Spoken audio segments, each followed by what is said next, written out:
ఇన్నొద్దులేమో గానీ ఇప్పుడైతే ఢిల్లీలో చక్రం తిప్పేంత బలం ఉన్నది ఏపీ సర్కారోళ్లకు. సెంటర్ సర్కారోళ్లతోని కొట్లాడైనా సరే రాష్ట్రానికి ఏం కావాలంటే అది తెచ్చుకునే ధైర్యం ఉన్నది. అందుకే బాబు సారు తాపకోసారి ఢిల్లీకి పోతున్నాడు.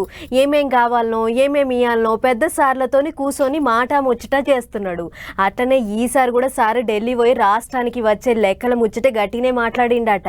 మరి గా సంగతి ఏందో పురాగా తెలుసుకొని వద్దాం పార్రి. అన్ని మన జేబులకేంచే తీసి పెట్టాలంటే అవుతుందా? ఢిల్లీలో ఊకున్న వాళ్ళ మీద కూడా బరి వేయాలి.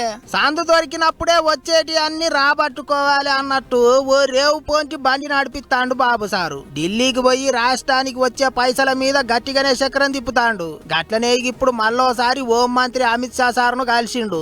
పోయిన 5 ఏళ్లలో అప్పులు పెరిగినాయి, ఆమ్దాని తక్కువైందని చెప్పుకొచ్చిండట. పాత సర్కారు వాళ్ళు అంత ఆగమాగం చేసిపోయిండ్రు, పైసలు ఇస్తే మళ్ళా రాష్ట్రాన్ని పరుగులు పెట్టిస్తాం, మంచిగా చేసుకుంటామని చెప్పిండట.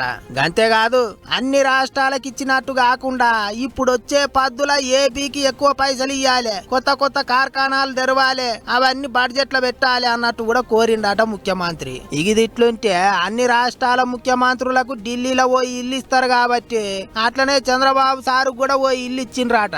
తొలే కాచి కాబట్టి మంచిగా పూజలు గిట చేసుకొని ఇంట్లోకి పోయిండు సారు.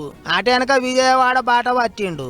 ఎలక్షన్లలో పొత్తులు కూడా గెలిచిండ్రు కాబట్టి ఎంపీల బలం ఉన్నది కాబట్టి సెంటర్ సర్కారు వాళ్ళు ఏపీకి గట్టిగానే పైసలు ఇస్తారు, అడిగిందల్లా చేస్తారు అన్నట్టే ముచ్చట్లు వినిపిస్తున్నాయి. అటు deputy CM Pawan Kalyan sir కూడా 19వ తారీఖు నాడు ఢిల్లీకి పోతాడంటారు. మరిగా ఆ సార్ ఏమేమి అడిగి తీసుకొస్తాడో అనుకుంటారు ఇప్పుడు అందరూ.